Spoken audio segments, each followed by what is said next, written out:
하나님 말씀 갈라디아서 3장 1절에서 7절인데요. 1절에서 3절까지만 보도록 하겠습니다. 갈라디아서 3장 1절에서 3절까지만 보도록 하겠습니다. 한 절씩 교독 1절 제가 읽고 2절 여러분이 읽고 3절 다 같이 읽겠습니다. 어리석도다 갈라디아 사람들아, 예수 그리스도께서 십자가에 못 박히신 것이 너희 눈앞에 밝히 보이거늘 누가 너희를 꾀더냐.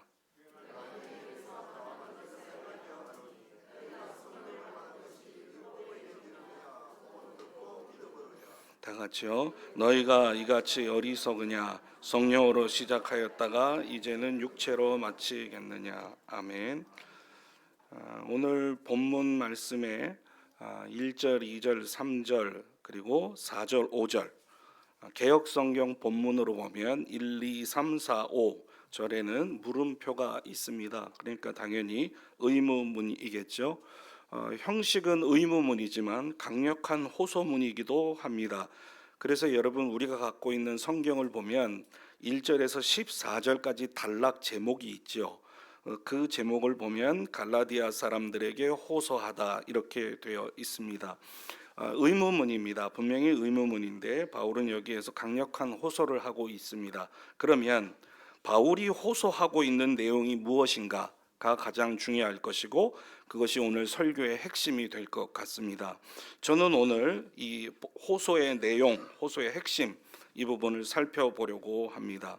1절을 보면 바울은 과거에 갈라디아 사람들을 불렀던 방식하고는 전혀 다른 방식으로 갈라디아 교인들을 부르고 있습니다.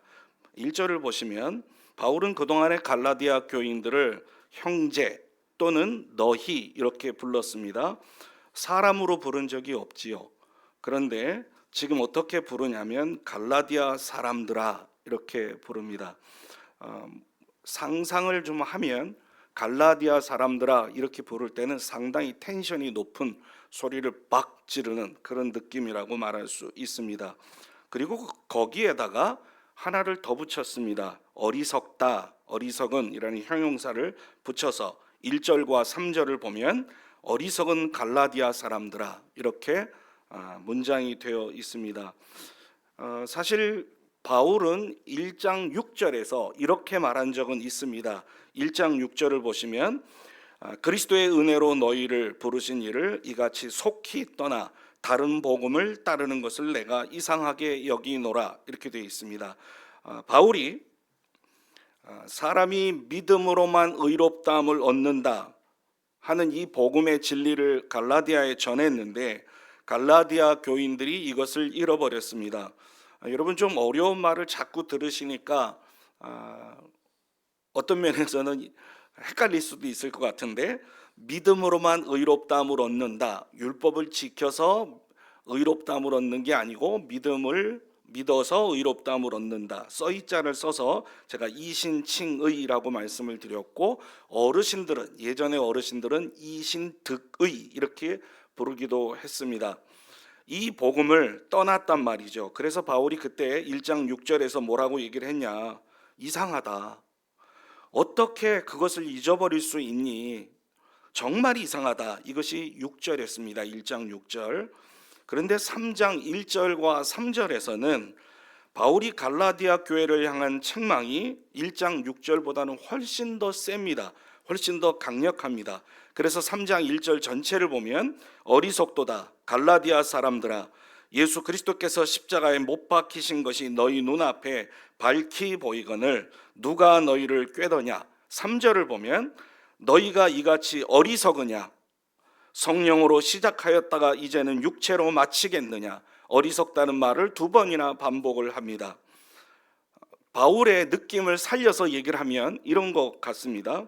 왜 이렇게 어리석냐? 왜 이렇게 생각이 없냐? 뭐가 너희를 복음의 진리에서 떠나게 만들었느냐? 이렇게 바울이 얘기하는 것과 같습니다.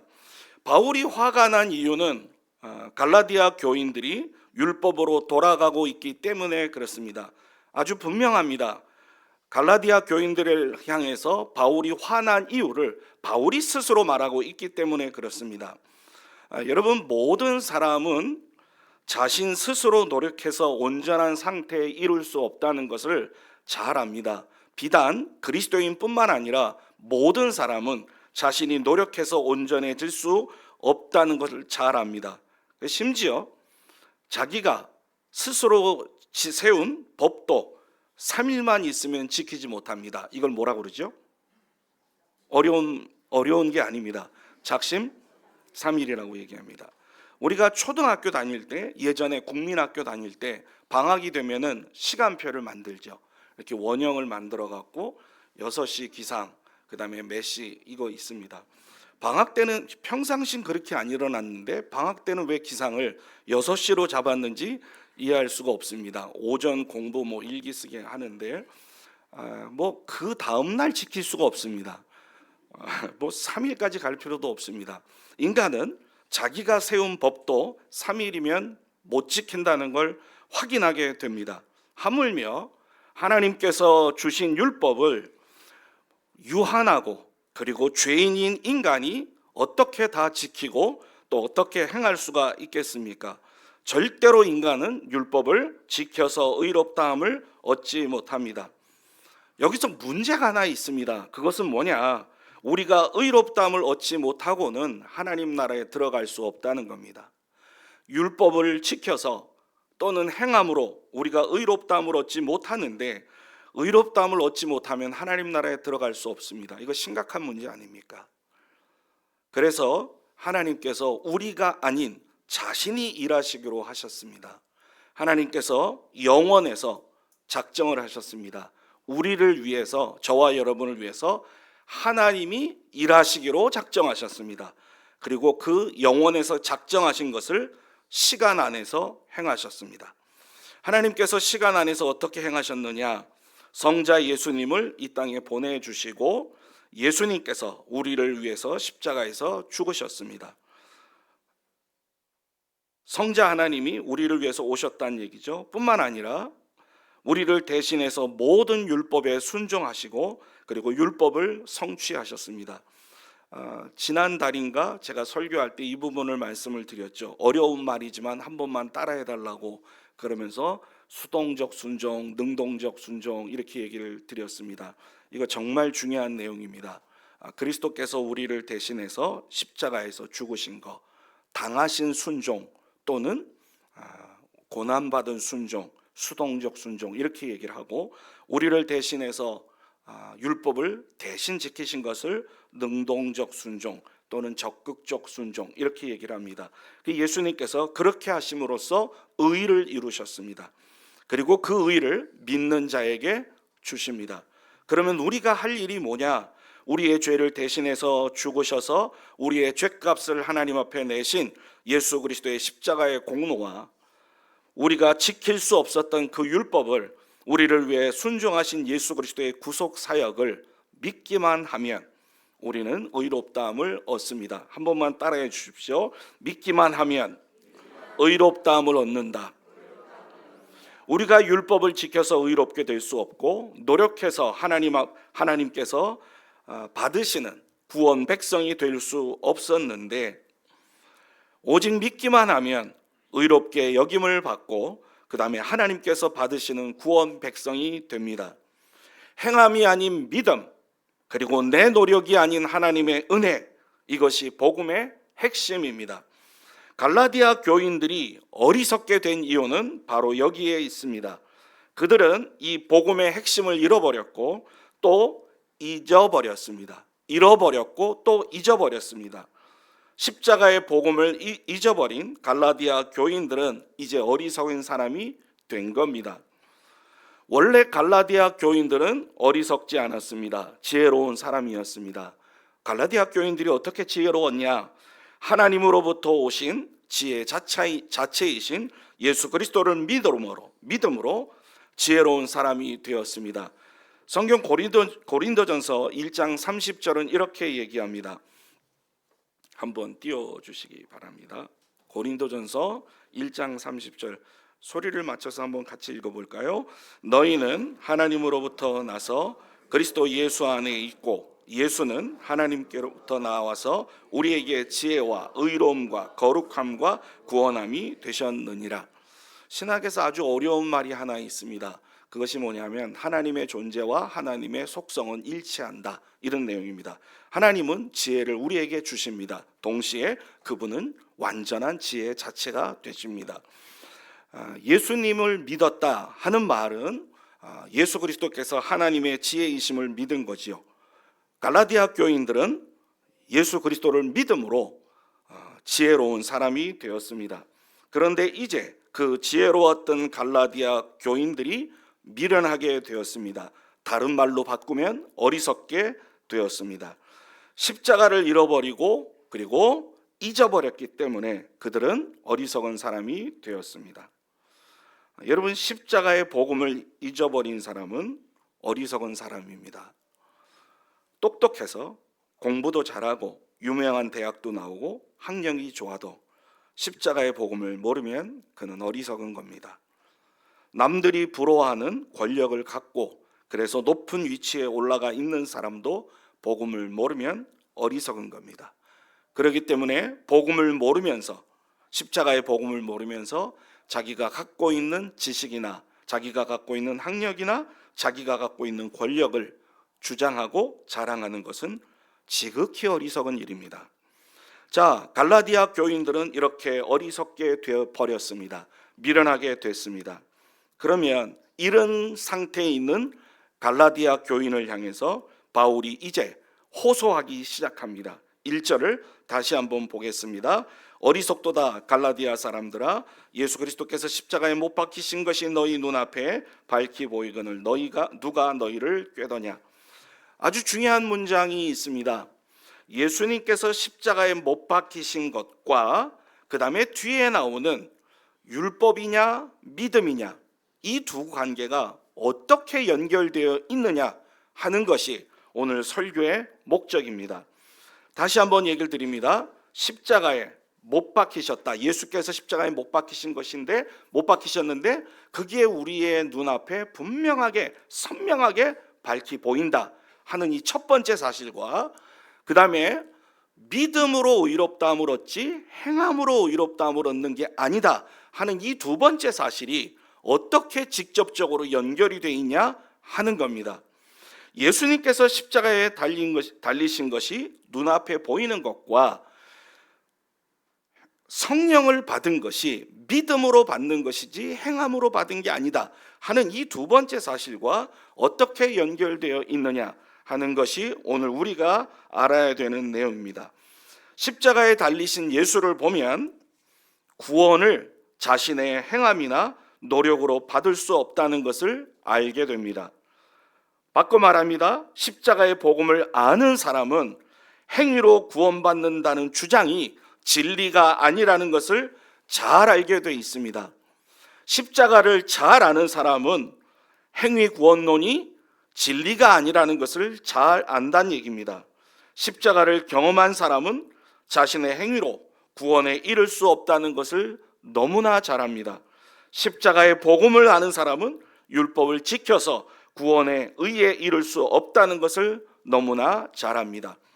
여러분, 제가 지금 5번 반복했습니다. 뭐냐면 안다와 안다를 얘기했죠. 십자가를 알면 무엇인가를 압니다. 십자가의 복음을 알면 무엇인가를 압니다. 십자가를 깨달으면 무엇인가를 깨닫습니다. 만약에 전제인 십자가를 모르면, 십자가의 복음을 모르면 그 뒤에 것도 모르는 게 되겠죠. 앞에 있는 걸 잊어버리면 뒤에 있는 것도 잊어버리겠죠. 앞에 있는 걸 잃어버리면 뒤에 있는 것도 잃어버리겠죠. 갈라디아 교인들이 예수 그리스도의 십자가를 잊지 않았다면 그들은 오류에 빠지지 않았을 겁니다. 아니, 더 정확히 얘기하면 오류에 빠질 수 없었습니다. 그런데 지금 갈라디아 교인들이 이 신칭의 복음, 십자가의 복음을 떠나고 있습니다. 그렇기 때문에 이들은 오류에 빠질 수밖에 없었습니다. 제가 핵심을 한번 말씀드리겠습니다. 문자 그대로 한번 말씀을 드리겠습니다. 예수 그리스도의 십자가를 보는 것, 이것과 이 신칭의 복음은 직접 연결되어 있습니다.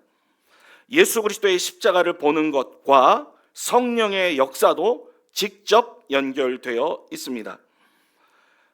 다만 내가 너희에게서 2절입니다. 내가 너희에게서 다만 이것을 알려 하노니 너희가 성령을 받은 것이 율법의 행위로냐 혹은 듣고 믿음으로냐, 이렇게 되어 있습니다. 예수께서 십자가의 죽으심과 율법이냐 믿음이냐, 이 둘은 직접 연결되어 있다는 얘기입니다. 그러면 이게 왜 이렇게 연결이 되어 있느냐, 해답을 찾아야 되겠죠. 해답은 2장에 등장합니다. 학교에서 체프를 하는데 한 교수님이 이렇게 설교를 하셨습니다. 여러분, 3장 앞에 뭐가 있습니까? 2장이 있습니다. 굉장히 심각하게 질문을 하길래 뭐가 있나 그랬더니 3장 앞엔 2장이 있죠. 2장 19, 20, 21절입니다. 한번 같이 보도록 하겠습니다. 한 절씩 이것도 교독해 볼까요? 19절 제가 읽습니다. 내가 율법으로 말미암아 율법에 대하여 죽었나니 이는 하나님에 대하여 살려 함이라. 20절 같이 읽죠. 내가 그리스도와 함께 십자가에 못 박혔나니 그런즉 이제는 내가 산 것이 아니요 오직 내 안에 그리스도께서 사신 것이라. 이제 내가 육체 가운데 사는 것은 나를 사랑하사 나를 위하여 자기 자신을 버리신 하나님의 아들을 믿는 믿음 안에서 사는 것이라. 21절이요. 내가 하나님의 은혜를 패하지 아니하노니 만일 의롭게 되는 것이 율법으로 말미암으면 그리스도께서 헛되이 죽으셨느니라. 20절 말씀을 여러분, 우리 그리스도인들은 참 많이 좋아합니다. 내가 그리스도와 함께 십자가에 못 박혀 죽었다. 이제 내가 산 것이 아니다. 내가 이제 사는 것은 그리스도를 믿는 믿음 안에 사는 것이다. 그리스도께서 내 안에 계시다. 이 구절 참 좋아합니다. 이런 구절을 가지고, 이 구절을 가지고 간증할 때 이렇게 간증하지요. 저는 예수님을 믿고 새 사람이 되었습니다. 이제는 옛사람이 아닙니다. 제 안에 주님이 살아계십니다. 그러니 이제 주님을 위해서 살아가겠습니다. 믿음으로 살아가겠습니다. 보통 이런 고백과 간증과 함께 이 구절을 암송하기도 합니다. 그런데 여러분, 20절이 다른 구절과 상관없이 20절이 덜그덩 혼자 있는 구절은 아니죠. 20절은 분명히 문맥 안에 있습니다. 그렇다면 우리가 20절을 파악하기 위해서는 문맥을 살펴야 되겠죠. 19절과 21절을 사이에 두고 20절이 존재합니다. 그렇다면 19절과 21절을 모르고 20절을 해석하기는 어려울 것 같습니다. 그런데 놀랍게도 19절과 21절은 같은 내용입니다. 19절에 이렇게 써 있습니다.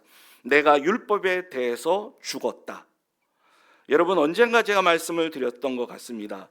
무엇에 대해서 죽었다라는 말은 무엇과 상관이 없어졌다는 얘기입니다.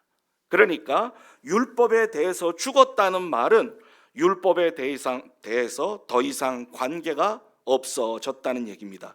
이 말은 바울이 율법을 안 지키고 나 이제는 율법 안 지켜도 돼, 나는 율법과 상관없이 살아도 돼, 이런 의미가 아니라, 율법을 지켜서 의로워지는 것이 아니라 나는 율법의 저주로부터 벗어났다, 율법의 정죄로부터 벗어났다, 그것은 내가 그리스도를 믿었기 때문이다, 이 뜻입니다. 그러니까 더 이상 율법의 저주와 율법의 요구로부터 본인은 관계가 없다는 얘기입니다. 율법에 대해서 죽었다는 것은 율법과의 관계가 완전히 끊어져서 더 이상 율법의 요구를 받는 일도 없고 더 이상 율법에 지배되는 일도 없다는 의미입니다. 이제 바울은 더 이상 율법의 영향력 아래 있지 않다 하는 것을 자신의 상태, 그 상태를 죽다라는 말로 표현한 것입니다.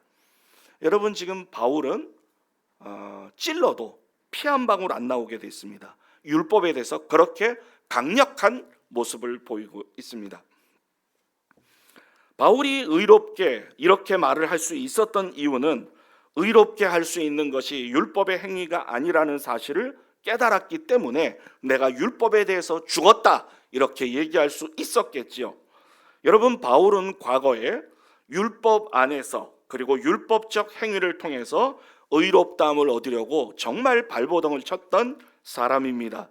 그런데 의롭다함을 얻지는 못하고 오히려 율법을 행하려고 하면 할수록 정죄 의식만 자기에게 가득했습니다. 그래서 바울은 절대 율법의 요구를 충족시킬 수 없는 자신을 발견했고, 바울이 깨달은 것은 그 율법을 완성하신 그리스도를 믿음으로만 의로워질 수 있다는 것을 알고 그것을 믿게 된 것입니다. 그리고 나서 내가 율법에 대해서 죽었다라고 얘기를 합니다. 여러분, 오늘 우리 한번 잠깐 깊이 생각해 볼 것이 있습니다. 만약에 율법으로도 의로워진다면, 율법을 지켜서 사람이 의로워지는 것이 가능하다면 그리스도께서 십자가에서 죽으실 이유는 전혀 없습니다. 맞지요? 그냥 행위로 의로워진다면 사람이 그냥 그 율법을 행하면 됩니다. 그렇게 된다면 그리스도께서 십자가에서 죽으실 필요가 없어지겠죠. 이것이 지금 19절과 21절에서 얘기하는 내용입니다. 그렇기 때문에 율법으로 돌아가고자 한다면 그것은 그리스도의 십자가를 헛된 것으로 만드는 일이 됩니다. 율법으로 돌아가려는 것은 그리스도의 죽음을 쓸데없는 수고로 만드는 것이 되고 맙니다. 바울이 이 내용을 21절에서 강력하게 얘기를 합니다. 21절을 우리 한 번만 다 같이 읽어보도록 하겠습니다. 21절입니다. 내가 하나님의 은혜를 패하지 아니하노니 만일 의롭게 되는 것이 율법으로 말미암으면 그리스도께서 헛되이 죽으셨느니라. 만약에 율법으로 의로워진다면 그리스도는 헛되이 죽었다. 그렇다면 우리가 율법을 지켜서 의로워지려고 노력한다면 그것은 그리스도의 죽음을 헛되게 만드는 것과 똑같은 일입니다. 그래서 그건 죄입니다. 그건 죄입니다. 21절에 근거하면 율법으로 돌아가려는 것은 은혜를 헛되게 만드는 겁니다. 사실 은혜가 되기 위해서는 그 은혜가 주어져야 하고 우리는 그것을 거저 받아야 됩니다. 거저 주시고 거저 받아야, 값없이 주시고 값없이 받아야 그게 은혜가 되지요. 그런데 만약에 율법을 지킨 대가로 그것을 받는다면 그것은 더 이상 은혜가 아닐 겁니다. 만약 은혜를 받는 사람이 은혜로 받는 것에 대해서 값을 지불한다면, 다른 말로 얘기하면 율법을 행한다면, 은혜를 받기 위해서 율법을 행해야 된다면 그것은 더 이상 은혜가 될 수 없습니다. 그래서 은혜로 주어진 것을 무효화하게 되고, 그렇게 된다면 은혜로 주어진 것을 무효화하게 되고 그 은혜를 베풀기 위해서 치러진 희생은 헛것이 되고 맙니다. 결론으로 이렇게 말할 수 있습니다. 율법을 다시 세워서 율법으로 의롭게 되려고 한다면 그것은 그리스도의 죽음을 헛되게 하고 동시에 하나님의 은혜를 폐하는 것이 된다. 자, 여러분, 이게 복음이거든요.